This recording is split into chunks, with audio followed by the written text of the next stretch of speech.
कलयुग का प्रारंभ कैसे हुआ। परीक्षित जी महाराज अर्जुन के पौत्र और वीर अभिमन्यु के पुत्र हैं।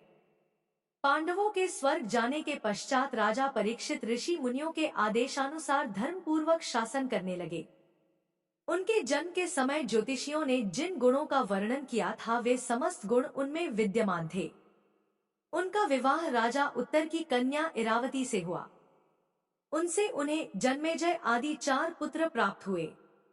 इस प्रकार वे समस्त ऐश्वर्य भोग रहे थे। आचार्य कृप को गुरु बनाकर उन्होंने जाह्नवी के तट पर 3 अश्वमेध यज्ञ किए। उन यज्ञों में अनंत धन राशि ब्राह्मणों को दान में दी और दिग्विजय हेतु निकल गए।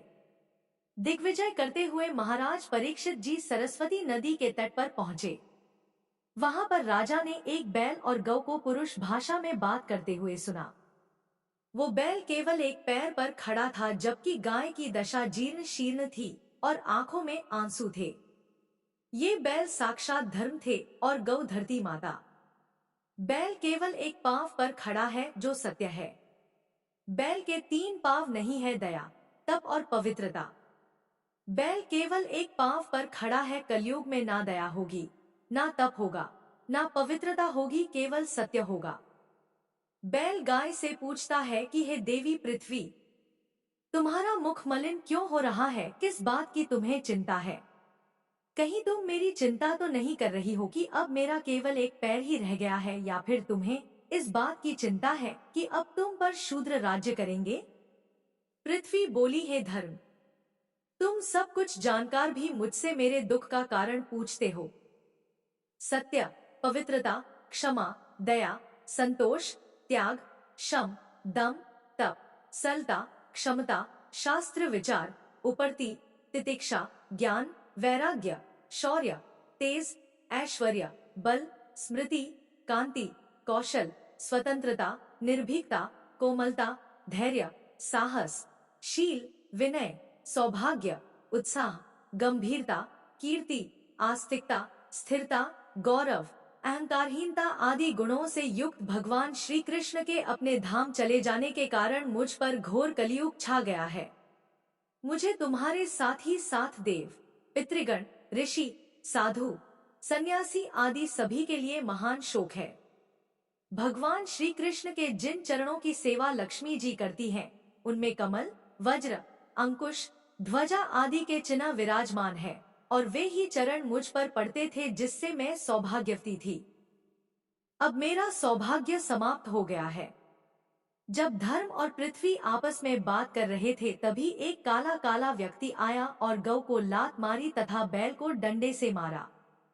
महाराज परीक्षित अपने धनुष्वाण को चढ़ाकर मेघ के समान गंभीर वाणी में ललकारे, रे दुष्ट पापी नराधम, तू कौन है? इन निरीह गाय तथा बैल को क्यों सता रहा है? तू महान अपराधी है। तेरे अपराध का उचित दंड तेरा वध ही है। मैं तुझे जीवित नहीं छोड़ूंगा। इतना कहकर राजा परीक्षित ने उस पापी को मारने के लिए अपनी तीक्ष्ण धार वाली तलवार निकाली। वो व्यक्ति डर गया। तत्पश्चात परीक्षित जी महाराज के चरणों में गिर गया और क्षमा मांगने लगा और बोला कि मैं कलयुग हूँ। भगवान श्री कृष्ण के जाने के बाद अब द्वापर युग खत्म हो गया है और कलयुग का आगमन हो गया है। अब मेरा राज चलेगा। राजा परीक्षित बोले कि अधर्म, पाप, झूठ, चोरी, कपट, दरिद्रता आदि अनेक उपद्रवों का मूल कारण केवल तू ही है। अतः तू मेरे राज्य से तुरंत निकल जा और लौटकर फिर कभी मत आना। इस पर कलयुग बोला कि मैं कहाँ जाऊं? जहां तक सूर्य और चंद्रमा का प्रकाश है मुझे आप धनुष बाण लिए दिखाई देते हो।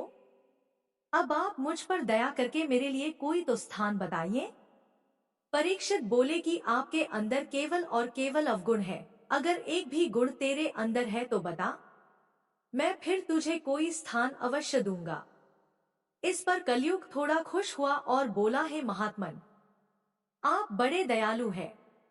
माना कि मेरे अंदर अवगुण ही अवगुण है, लेकिन एक सबसे बड़ा गुण है। कलयुग में केवल भगवान नाम, हरि नाम से ही मुक्ति संभव है। भगवान को पाने के लिए कोई लंबे चौड़े यज्ञ, हवन, पूजा और विधि विधान की जरूरत नहीं पड़ेगी। मानो रामचरिमानस की यह चौपाई यहाँ सार्थक हो रही है। कलयुग केवल नाम अधारा, सुमिर सुमिर नर उतर ही पारा। कलयुग के इस तरह कहने पर राजा परीक्षित सोच में पड़ गए। फिर विचार करके उन्होंने कहा, है कलयुग, द्यूत अर्थात ज्वाखाना, मद्यपान अर्थो मदिरालय, परस्त्रीगमन अर्थात वैश्यालय और हिंसा अर्थात कसाईखाना, इन चार स्थानों में असत्य, मद, काम और क्रोध का निवास होता है। इन चार स्थानों में निवास करने की मैं तुझे छूट देता हूँ। यदि व्यक्ति अपना भला चाहे तो इन चारों से दूर रहना चाहिए। कलयुग ने राजा का बहुत धन्यवाद किया और बोला, हे राजन, आपने चारों स्थान अपनी मर्जी से दिए हैं, एक स्थान मैं भी आपसे मांगता हूँ, आप देने की कृपा करें। कृपा करके मुझे स्वर्ण अर्थात सोने में भी स्थान दे दे। तब परीक्षित जी महाराज ने उसे सोने में भी स्थान दे दिया।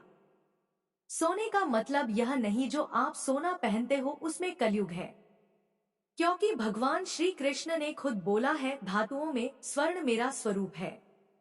कहने का मतलब ये है, जो भी पैसा अनीति से, गलत तरीके से, हिंसा से आए और उससे सोना लिया जाए, उसमें कलयुग का वास है।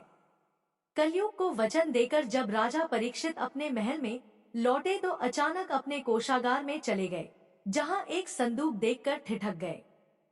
संदूक खोला तो उसमें चमचमाता हुआ सोने का मुकुट देखा। इतना सुंदर मुकुट देखकर राजा की आंखें चुंधिया गई और उस मुकुट को राजा परीक्षित ने अपने सिर पर धारण किया। वह मुकुट पांडव जरासंध को मार कर लाए थे और कोषागार में जमा कर दिया था। पांडवों में से किसी ने भी उसे धारण नहीं किया था। कलयुग के प्रभाव से ही राजा परीक्षित ने मुकुट सिर पर धारण किया, क्योंकि सोने में कलयुग को स्थान दे दिया था।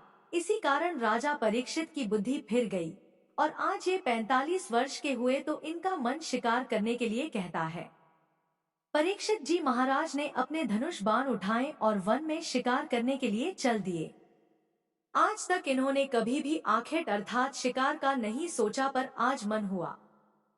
परीक्षित जी महाराज वन में शिकार करते करते बहुत आगे निकल गए। इनका सैनिक समुदाय काफी पीछे रह गया। काफी आगे जाने के बाद परीक्षित जी को प्यास लगी। थोड़ी दूर पर इन्हें एक कुटिया दिखाई दी, जिसमें एक संत शमीक ऋषि जी आंखें बंद करके भगवान का ध्यान कर रहे थे। इन्होंने सोचा कि ये संत ढोंग कर रहे हैं और इन्होंने संत से पानी मांगा, लेकिन संत की समाधि सच्ची थी। जब संत ने इन्हें पानी नहीं दिया तो इन्हें गुस्सा आया। तत्पश्चात वहां पर एक मारा हुआ सर्प पड़ा हुआ था। परीक्षित जी ने वो सर्प उठाया और संत जी के गले में डाल दिया। इस तरह इन्होंने संत का अपमान किया और अपने महल में चले आए। शमीक ऋषि तो ध्यान में लीन थे, उन्हें ज्ञात ही नहीं हो पाया कि उनके साथ राजा ने क्या किया है। लेकिन उनके पुत्र रिंगी ऋषि को जब इस बात का पता चला तो उन्हें राजा परीक्षित पर बहुत क्रोध आया। रिंगी ऋषि ने सोचा कि यदि यह राजा जीवित रहेगा तो इसी प्रकार ब्राह्मणों का अपमान करता रहेगा। इस प्रकार विचार करके उस ऋषि कुमार ने कमंडल से अपनी अंजलि में जल लेकर तथा उसे मंत्रों से अभिमंत्रित करके राजा परीक्षित को यह श्राप दे दिया कि जा, तुझे आज से 7वें दिन तक्षक सर्प डसेगा। डारी नाग ऋषि कंठ में, नृप ने कीन्हो पाप, होनहार होकर हुतो, रिंगी दीन हो शाप। जब शमीक ऋषि समाधि से उठे तो उनके पुत्र श्रृंगी ने सभी बातें अपने पिता को बताई। ऋषि बोले कि बेटा, तूने यह अच्छा नहीं किया। वो एक राजा है और राजा में रजोगुण आ सकता है, पर तू एक संत का बेटा है। तेरे अंदर क्रोध क्यों आया जो तूने श्राप दे दिया? कलयुग के प्रभाव के कारण उस राजा को क्रोध आ गया और उसने सर्प डाल दिया। राजा ने जानबूझकर नहीं किया। संत बोले, बेटा अब तो श्राप वापस हो नहीं सकता, इसलिए तुम राजा के पास जाओ और इस बात की खबर दो कि 7वें दिन तुम्हारी मृत्यु हो जाएगी। ऋषि शमीक को अपने पुत्र के इस अपराध के कारण अत्यंत पश्चाताप होने लगा। जब परीक्षित महाराज अपने महल में पहुंचे और वो सोने का मुकुट उतारा तो कलयुग का प्रभाव समाप्त हो गया। अब परीक्षित जी महाराज सोचने लगे कि ये मैंने क्या कर दिया। एक संत ब्राह्मण के गले में मैंने सर्प डाल दिया, मैंने तो महापाप कर दिया। इससे राजा परीक्षित बहुत दुखी होने लगे। उसी समय ऋषि शमीक का भेजा हुआ एक गौमुख नाम के शिष्य ने आकर उन्हें बताया कि ऋषि कुमार ने आपको श्राप दिया है कि आज से 7वें दिन तक्षक सर्प आपको डस लेगा। राजा परीक्षित ने शिष्य को प्रसन्नतापूर्वक आसन दिया और बोले, ऋषि कुमार ने श्राप देकर मुझ पर बहुत बड़ा उपकार किया है। मेरी भी यही इच्छा है कि मुझ जैसे पापी को मेरे पाप के लिए दंड मिलना ही चाहिए। आप ऋषि कुमार को मेरा यह संदेश पहुंचा दीजिए कि मैं उनके इस कृपा के लिए उनका अत्यंत आभारी हूँ। उस शिष्य का यथोचित सम्मान करके और क्षमायाचना करके राजा परीक्षित ने विदा किया। अब परीक्षित जी महाराज ने तुरंत अपने पुत्रों जन्मेजय आदि को बुलाया और राजकाज का भार उनको सौंप दिया। उसके बाद खुद सब कुछ छोड़कर केवल एक लंगोटी में निकल गए और संकल्प ले लिया कि अब ये जीवन भगवान की भक्ति में ही बीतेगा। उन्होंने मन ही मन विचार किया कि अब तक मैंने भगवान को याद नहीं किया, लेकिन अब और इस संसार में नहीं रहना।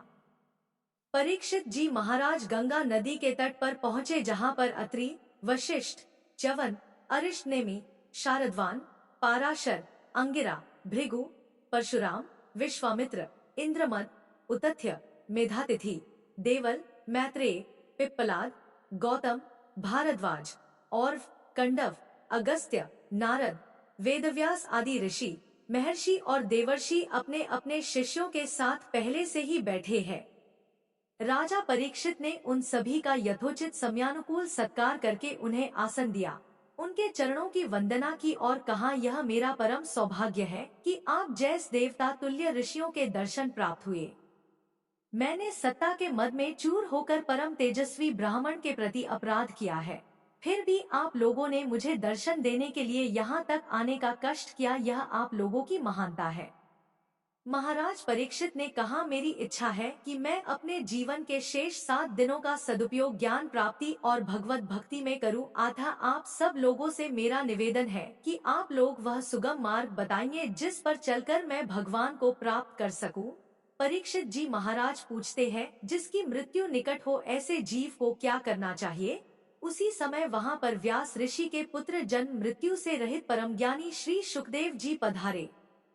समस्त ऋषियों सहित राजा परीक्षित उनके सम्मान में उठकर खड़े हो गए और उन्हें प्रणाम किया। उसके बाद अर्घ्य, पाद्य तथा माला आदि से सूर्य के समान प्रकाशमान श्री सुखदेव जी की पूजा की और बैठने के लिए उच्चासन प्रदान किया। उनके बैठने के बाद अन्य ऋषि भी अपने अपने आसन पर बैठ गए। सभी के आसन ग्रहण करने के पश्चात राजा परीक्षित ने मधुर वाणी में कहा, हे ब्रह्मरूप योगेश्वर, हे महाभाग, भगवान नारायण के सम्मुख आने से जिस प्रकार दैत्य भाग जाते हैं, उसी प्रकार आपके पधारने से महान पाप भी अविलंब भाग खड़े होते हैं। आप जैसे योगेश्वर के दर्शन अत्यंत दुर्लभ है, पर आपने स्वयं मेरी मृत्यु के समय पधार कर मुझ पापी को दर्शन देकर मुझे मेरे संपूर्ण पापों से मुक्त कर दिया है। आप योगियों के भी गुरु हैं, आपने परम सिद्धि प्राप्त की है। अतः कृपा करके यह बताइए कि मरणासन्न प्राणी के लिए क्या कर्तव्य है? उसे किस कथा का श्रवण, किस देवता का जप, अनुष्ठान, स्मरण तथा भजन करना चाहिए और किन किन बातों का त्याग कर देना चाहिए? कहते हैं कि ये प्रश्न केवल परीक्षित का नहीं है, प्रत्येक जीव का है, क्योंकि हम सब मृत्यु के निकट है। हमारी मृत्यु कभी ही हो सकती है। राजा को तो 7 दिन का समय भी मिल गया, लेकिन हमें तो ये भी नहीं पता कि हम किस दिन मरेंगे। तो जवाब में गुरुदेव कहते हैं, जीवन के 7 ही दिन है भैया, सोमवार से लेकर रविवार तक, और इन्हीं 7 दिनों में एक दिन हमारा दिन भी निश्चित है। इसलिए प्रत्येक दिन भगवान का स्मरण, कीर्तन और भजन करो। इस प्रकार श्री सुखदेव जी महाराज ने परीक्षित को श्रीमद् भागवत कथा का रसपान करवाया और इन्हें मुक्ति मिली और उन्हें भगवान का लोक मिला। जय श्री कृष्णा, राधे राधे। अगर वीडियो पसंद आई तो हमारे चैनल को सब्सक्राइब करें। धन्यवाद।